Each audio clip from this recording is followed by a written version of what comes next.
Good day, everyone. Well, congratulations that you received your priority pass.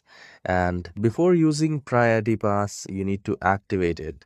So if you're planning to go to the lounge access and enjoy, activate it first. I'll tell you how you can do that.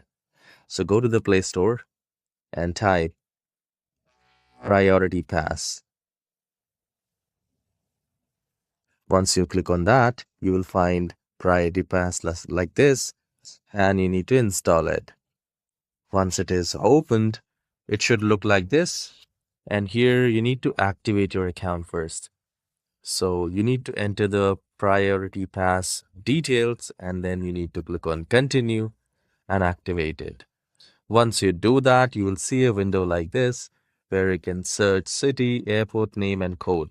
And you will get the list of available lounges with their services, how much they are offering, what they are offering, for how much time.